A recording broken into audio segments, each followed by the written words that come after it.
अब आते हैं इसी फॉर्मेट पे बात करते हैं। कल भी हमने बात जी। की थी, लेकिन अभी जैसा मैंने शुरुआत में कहा कि चीजें बहुत तेजी से बदल रही हैं। हम्म। एक बड़ा वर्ग है जो ये कहता है दीपेश की रोहित शर्मा ने कम्युनिकेट कर दिया है बीसीसीआई को कि साहब ठीक है, अब हम T20 के लिए आप हमको कंसीडर ना करें, मैं इसके लिए मेंटली प्रिपेयर हूं, मैं हम्म। T20 नहीं खेलूंगा। ऐसा कुछ ऑफिशियल नहीं है, ये एक हम्म। कहा जा रहा है। लेकिन एक बड़ा हम्म। वर्ग ये भी है जो कह रहा है कि नहीं, अभी जिस तरह से वो खेल, कल हम लोग इस पर बात भी कर रहे थे, जिस तरह से हम्म। उन्होंने खेला है इस विश्व कप में, T20 फॉर्मेट में शुरुआत करने के लिए, पारी की शुरुआत करने के लिए इससे ज्यादा बेहतर आइडियल खिलाड़ी कोई हो ही नहीं सकता। क्या लग रहा है आपको, क्या तार्किक लग रहा है?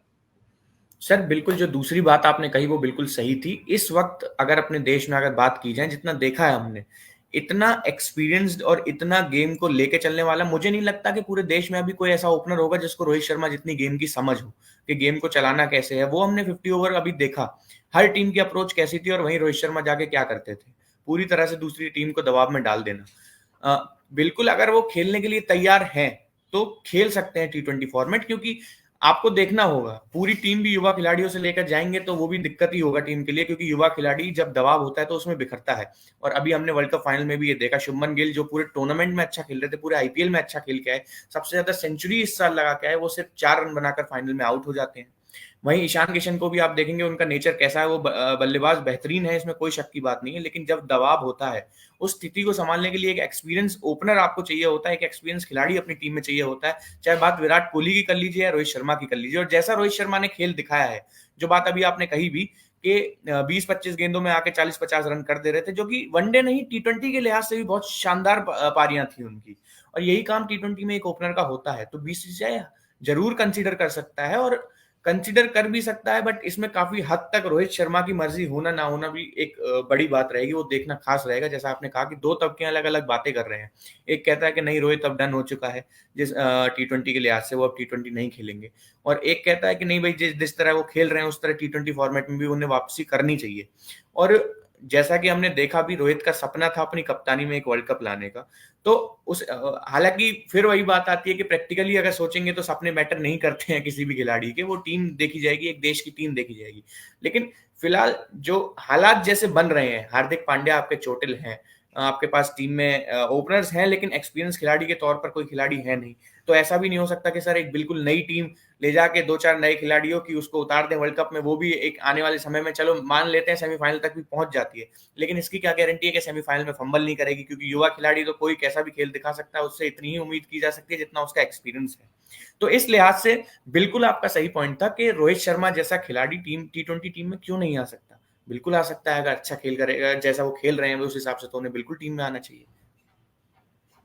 बिल्कुल। और जो सब्सक्राइबर्स देख रहे हैं हमारी इस बातचीत को, अमूमन ये कहा जाता है कि कोई भी बल्लेबाज जो किसी भी टीम के लिए पारी की शुरुआत कर रहा है, अगर वो 150 के स्ट्राइक रेट के आसपास से खेल रहा है, तो वो अगर 10 गेंद भी रह गया क्रीज पर, तो वो अपने उस मैच में अपनी टीम के रिजल्ट को इंपैक्ट करता है। और इस वक्त विश्व क्रिकेट में सबसे ज्यादा जो बातचीत हो रही है वो यही हो रही है, कौन कितना बड़ा खिलाड़ी है, उसके कैसे रिकॉर्ड हैं, ये तो अब सेकेंडरी हो चुका है, खासतौर पर T20 फॉर्मेट में। सबसे ज्यादा बात ये होती है कि इंपैक्ट प्लेयर कौन है। आप आईपीएल उठाकर देखिए, मेरी बात को उदाहरण के तौर पर समझ में आ जाएगा। बहुत सारी टीमें खिलाड़ियों को 4-5 गेंदें खेलने के लिए ही लेती हैं। हम्म। उनका रोल ही यही है कि वो सिर्फ 4-5 गेंद खेलेंगे, 4-5 गेंद में 3 कनेक्ट करेंगे, 3 छक्के लगाएंगे, यानी 5 गेंद में 18 रन उनके खाते में होंगे, हो गया बस। उनको उसी के लिए करोड़ों रुपए मिलते हैं। तो ये इस लिहाज से अगर देखा जाए, अब इसमें एक दिलचस्प नाम और जोड़ते हैं दीपेश, और देखते हैं जरा क्या निकल कर आता है। जी। विराट कोहली ने भी रोहित शर्मा की तरह जो पिछला T20 मैच खेला था, वो लास्ट T20 वर्ल्ड कप का मैच ही था नवंबर में। 1 साल हो गए, एग्जैक्ट 1 साल से ज्यादा ही हो गए कुछ दिन, दोनों ने नहीं खेला है। अब एक सिचुएशन ये देखिए आप कि 6 महीने ही है, मतलब अभी अगले वर्ल्ड कप में 4 साल हैं, जो उम्र के लिहाज से रोहित शर्मा के लिए भी लगभग नामुमकिन है, और विराट कोहली के लिए भी, क्योंकि रोहित शर्मा उस वक्त तक 40 के होंगे और विराट कोहली 39 के होंगे। अब मुझे नहीं जी। लगता जिस तरह की कॉम्पिटिटिव क्रिकेट चल रही है उसमें 39-40 साल की उम्र में खेल पाएंगे, और सिलेक्शन कमेटी उनको कंसीडर भी करेगी, तो वो चैप्टर तो बंद कर दीजिए। हम्म। दूसरा ऑप्शन है आपके पास 2015 की चैंपियंस ट्रॉफी, जो जी। पाकिस्तान में खेली जानी है, लेकिन उसमें हम्म। भी अभी पूरे पूरे 2 साल का समय है। सबसे क्लोज जो टूर्नामेंट है वर्ल्ड कप आईसीसी का, वो है 6 महीने बाद, जिसको हम T20 वर्ल्ड कप कह रहे हैं, जो वेस्ट इंडीज में खेला जाना है। T20 में जिस तरह रोहित नहीं है, वैसे ही विराट भी नहीं है।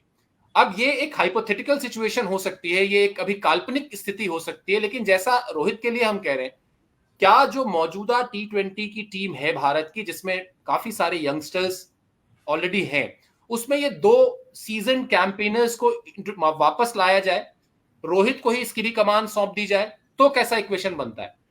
सर इक्वेशन बहुत अच्छा बन सकता है, वो देखते हुए जैसा 23 वर्ल्ड कप में हमने देखा। मैं फिर वही बात कहूंगा कि रोहित ने अपनी अप्रोच पूरी तरह चेंज कर दी है। एक कप्तान, एक लीडर उनके अंदर अब एक अलग कप्तान नजर आ रहा है। वो 2022 T20 वर्ल्ड कप वाला कप्तान नजर नहीं आ रहा है। या फिर हमने पहले देखा 22 में हम एशिया कप भी हारे थे, तब रोहित शर्मा कैसे थे। अब वाले रोहित शर्मा में और उस रोहित शर्मा में बहुत अंतर है। वहीं बात विराट कोहली की करेंगे, वो एक ऐसे जेम ऑफ अ प्लेयर हैं, सिचुएशन कोई भी हो, फॉर्मेट कोई भी हो, वो उसको अपने हिसाब से अपने आप को उस हिसाब से ढाल लेते हैं। अभी आईपीएल हमने देखा 2022 का खत्म हुआ, जहां सब मान रहे थे कि अब T20 करियर विराट का खत्म हो गया, वो तेज नहीं खेल पाते, स्पिन गेंदबाजी में उनको दिक्कत होती है, या फिर टिक नहीं पा रहे हैं, और टिकते हैं तो काफी सारी गेंदें ले लेते हैं। अभी हमने आईपीएल में देखा, उन्होंने 150 के ऊपर से स्ट्राइक रेट से बैटिंग करी और 2-3 शतक भी लगाए, 2 शतक उसमें लगाए, और काफी उनके 700 के ऊपर रन रहे पिछले आईपीएल में। तो जब कोई प्लेयर फॉर्म में है, उम्र उसकी चाहे कितनी भी हो, 34 हो, 35 हो, मुझे तो अभी भी विराट कोहली टीम के बाकी सभी खिलाड़ियों से ज्यादा फिट नजर आते हैं। गर्मी में उन्होंने अभी शतक लगाया, मुंबई में हमने देखा क्रैम्प्स आ रहे थे, उसके बावजूद भी लगातार अच्छी बैटिंग कर रहे थे। चौके छक्के लगाने की क्षमता उनमें काफी ज्यादा है। और रोहित शर्मा की बात आती है तो दूसरे किसी भी खिलाड़ी से ज्यादा है। उसी एंड पे शुभमन गिल भी बैटिंग करते थे, आपने उनको भी बैटिंग करते देखा, फिर दूसरे एंड पे आपने रोहित शर्मा को भी बैटिंग करते देखा। अगर दो खिलाड़ी अच्छा कर रहे हैं, उम्र ज्यादा होने के बावजूद भी अगर आपके लिए वो रिजल्ट्स ला रहे हैं, तेज बैटिंग भी कर रहे हैं, फिर लीडरशिप का एक बहुत बड़ा फर्क पड़ता है। जब बात रोहित शर्मा और विराट कोहली की आती है, जब 2 सीनियर प्लेयर्स टीम में होंगे तो लीडरशिप का रोल कितना अहम हो जाता है, ये भी आप जानते हैं। सब कुछ अगर 2 प्लेयर्स में मिल रहा है, तो सिर्फ ये देख के कि वो T20 फॉर्मेट में 1 साल से खेले नहीं है, उनको कंसीडर ना करना काफी खराब बात होगी किसी भी सिलेक्शन कमेटी के लिए। देखा जरूर जाना चाहिए।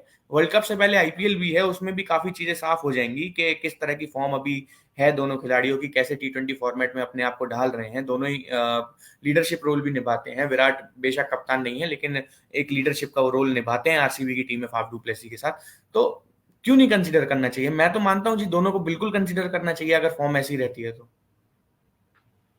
बिल्कुल, और मुझे लगता है दीपेश, पिछले 2-2.5 दशक में मैंने ये देखा है कि कुछ खिलाड़ी भारतीय क्रिकेट टीम में हमेशा ऐसे रहे हैं, उनकी स्टार वैल्यू हमेशा ऐसी रही है कि सिलेक्शन कमेटी ने कोई भी फैसला लेने से पहले उनसे बातचीत की है, उनको भरोसे में लिया है। सचिन तेंदुलकर का पूरा करियर हमने देखा है, बल्कि मुझे याद है कि एक बार तो मैंने उनसे सवाल भी किया था कि क्या आपको कभी भी अपने करियर में इस बात का डर था कि आपको ड्रॉप कर दिया जाएगा? क्योंकि हमेशा लगता था ना कि सचिन तेंदुलकर को ड्रॉप नहीं कर सकते आप, जिस तरह के वो खिलाड़ी हैं। इसका जवाब हालांकि बहुत अलग था। उन्होंने कहा, मुझे तो इस बात का डर था कि मेरा करियर ही खत्म हो जाएगा, जब टेनिस एल्बो की चोट लगी थी 2003 में। लेकिन खैर, वो एक अलग विषय है। वैसे ही मुझे लगता है शायद जो बात आप कह रहे हैं, या जो हम लोग की बातचीत में निकल कर आ रहा है, दोनों ही खिलाड़ियों से सिलेक्टर्स बातचीत कर सकते हैं। बातचीत करके उनसे पूछ सकते हैं कि भाई आपकी क्या राय है। हमने 1 साल पहले आपने कहा कि हम T20 अब नहीं खेलेंगे, या हमने कहा कि आप मत खेलिए। उसके आपके बिना 1 साल हमने, ये परफॉर्मेंस रही है हमारी, ये हमारी परफॉर्मेंस का ग्राफ है, ये हमारे फ्यूचर प्लान्स हैं। अब आप बताइए कि आप क्या सोच रहे हैं। आप अगर खेलना चाहते हैं तो हम उसके हिसाब से इक्वेशन बनाते हैं। आप अगर नहीं खेलना चाहते, अगर आप जैसे सोच के पहले बैठे थे वैसे ही है, तो फिर हम नए सिरे से अपनी बातचीत करेंगे, नए सिरे से टीम बनाएंगे। इसलिए दोनों की मर्जी, दोनों की सहमति के बाद ही जो होगा सो होगा। बाकी तो बातें हम लोग ऐसे ही करते रहेंगे। खैर, अब आखिरी सवाल, वो जो आपने, जहां आपने बात खत्म की, और वापस जाते हैं हार्दिक पांड्या पे। जी। अभी इक्वेशन बहुत तेजी से फिर बदल सकती है। यही हम्म। हार्दिक पांड्या जनवरी में आए, मार्च के आसपास आईपीएल शुरू होगा, मार्च एंड में, अप्रैल मई में वो अपनी टीम को लीड करें, फिर हम्म। से एक बार वैसे ही धमाकेदार अंदाज में परफॉर्म करें, और फिर शायद कोई उंगली नहीं उठाएगा। फिर लोग कहेंगे नहीं साहब, इंडियन टीम की कैप्टेंसी, T20 टीम की कैप्टेंसी तो हार्दिक पांड्या को ही करनी चाहिए, क्योंकि वही सबसे ज्यादा सुरक्षित सेफ हैंड्स हैं T20 फॉर्मेट में। सर बिल्कुल, ये बिल्कुल हो सकता है और होगा भी। मेरे को तो लग रहा है एक अच्छी टीम एक अच्छा लीडर एक अच्छी टीम ही बनाती है जिसमें अच्छे खिलाड़ी होते हैं। तभी तो ये बात कही जाती है कि फलाना लीडर एक बड़ा अच्छा लीडर है, एक अच्छा कप्तान बन के सामने आया, क्योंकि टीम ने रिजल्ट्स दिए। कप्तान तो मुंबई इंडियंस के रिकी पॉन्टिंग भी बने थे, 2 बार के वर्ल्ड चैंपियन थे, चैंपियंस ट्रॉफी अपनी कप्तानी में जिता चुके थे ऑस्ट्रेलियाई टीम को। लेकिन जब मुंबई इंडियंस की कप्तानी करी तो आपने देखा क्या हाल हुआ, लगातार मुंबई इंडियंस मैच हारती रही। फिर रोहित आते हैं और मुंबई इंडियंस को अचानक से आके उसी साल में खिताब भी जिता देते हैं। तो ये तो निर्भर करता है बहुत हद तक, काफी हद तक एक टीम के ऊपर भी, एक लीडर को वो कैसे बना रही है, कैसे दुनिया के सामने दिखा रही है। बिल्कुल इक्वेशन में हो सकता है कि जनवरी में वो वापस आए, खेलें 2-4 महीने अच्छा क्रिकेट खेल के दिखाएं गुजरात टाइटंस को, फिर एटलीस्ट प्लेऑफ्स तक लेके जाएं तो नहीं कंसीडर किया जाएगा। लेकिन एक कप्तान के तौर पर खेलने में अगर हार्दिक पांड्या खेलें तो कोई दिक्कत नहीं है, लेकिन एक खिलाड़ी के तौर पर रोहित शर्मा और विराट कोहली भी तो टीम में खेल सकते हैं। क्या महेंद्र सिंह धोनी की कप्तानी में सचिन तेंदुलकर ने अपना आखिरी वर्ल्ड कप नहीं खेला? या और कितने बड़े बड़े खिलाड़ी थे जो सचिन तेंदुलकर एम एस धोनी की कप्तानी में खेले, जहां एम एस धोनी 27-28 साल के युवा खिलाड़ी थे, वो 30-35 साल के खिलाड़ी भी तो उनकी कप्तानी में खेले। जब एक्चुअल हमारा मोटिव टीम को एक ट्रॉफी जिताना है, एक अच्छी टीम बनाना है, तो कोई बड़ा खिलाड़ी किसी की भी कप्तानी में खेल सकता है। अगर हार्दिक पांड्या T20 फॉर्मेट के लिहाज से अच्छे कप्तान है तो रोहित भी उनकी कप्तानी में खेल सकते हैं, कोई ऐसी बड़ी बात नहीं है। उससे उनको भी फायदा मिलेगा कि 2 अच्छे खिलाड़ी उन्हें अपनी टीम में ऐसे मिलेंगे जो लीडरशिप का रोल भी उन्हें देंगे। कुछ जब टीम कहीं फंसेगी कहीं बड़ी सिचुएशन में तो वो उन्हें बता भी पाएंगे कि कैसे इससे डील करना है। एक टीम का बैलेंस भी अच्छा हो जाएगा। तो ये भी एक इक्वेशन हम देख सकते हैं कि हार्दिक पांड्या भले ही एक कप्तान के तौर पर टीम में रहे, लेकिन 2 खिलाड़ी सीनियर हमारे पास ऐसे हो सकते हैं जो हार्दिक को कप्तानी में मिल सकते हैं, जो मैं देख रहा हूं। और शायद ऐसा हो भी सकता है क्योंकि अभी वर्ल्ड कप में 6-7 महीने का समय है और देखना काफी अच्छा रहेगा। काफी मैं तो उत्सुक हूं ये देखने के लिए कि कैसी टीम इस वर्ल्ड कप में बनाई जाती है मौजूदा खिलाड़ियों की फॉर्म को देखते हुए। बिल्कुल, और काफी सारी उठापटक इस तरह से चलती रहेगी क्योंकि खिलाड़ियों की फिटनेस जो है वो किसी के हाथ में है नहीं। और अभी जिस तरह से T20 मैचेस होंगे उसमें कुछ खिलाड़ी जरूर ऐसे होंगे नए जो आपको चौंकाएंगे। और अभी फिर IPL में भी ऐसा होगा, जो कुछ खिलाड़ी ऐसे आएंगे जो लगातार पिछले 2-3 सीजन से अच्छा करते आ रहे हैं, तो बहुत सारा लालच उनको खिलाने का भी आएगा कि क्या पता वो एक कोई चमत्कार कर दें, उनके अंदर की जो भूख है अपने आप को साबित करने की वो अच्छी हो जाए। और रिकी पॉन्टिंग के लिए जो आपने बात कही, मुझे केविन पीटरसन का भी याद है, वो भी ऐसे ही RCB कैप्टन थे, लगातार टीम हार रही थी, उनको किसी वजह से जाना पड़ा वापस। और अनिल कुंबले को उस सीजन में कमान दी गई है, मेरे ख्याल से ये दूसरे IPL की बात है, सेकंड IPL 2009 की बात है सर, जो साउथ अफ्रीका 2009 में की। खेला गया था, क्योंकि 2009 वाला, क्योंकि इंडिया में इलेक्शंस थे, उसमें यही हुआ था, अनिल कुंबले को कैप्टनसी दी गई और उसके बाद लगातार 4 मैच जीती थी बैंगलोर की टीम। तो ये होता है, इसलिए कई बार खिलाड़ी ही कप्तान की ताकत होते हैं। खैर चलिए, हम इस तरह की क्रिकेट से जुड़ी जितनी भी चर्चाएं हैं वो लगातार करते रहेंगे। हमारी टीम के सहयोगी आपको ना सिर्फ बातचीत के जरिए बल्कि हमारे चैनल पर आपको वीडियोस में और शॉर्ट्स, जो आजकल बिल्कुल 1-1 मिनट की रील्स होती हैं जिसमें आप बहुत फटाफट अपने आप को अपडेट रख सकते हैं। और भले ही आप IT फील्ड के हों, HR फील्ड के हों, मेडिकल फील्ड में हो, लेकिन स्पोर्ट्स में दिलचस्पी तो सबकी होती है। तो जरा सब्सक्राइब कर लीजिए, लाइक कीजिए और अपनी राय जरूर हमको दीजिए। कोई भी सजेशन है तो जरूर दीजिए, हम निश्चित तौर पर उसको मानेंगे क्योंकि उससे हमें बेहतर होने में मदद ही मिलेगी। आप हमसे जुड़े इसके लिए बहुत बहुत शुक्रिया, बहुत बहुत आभार।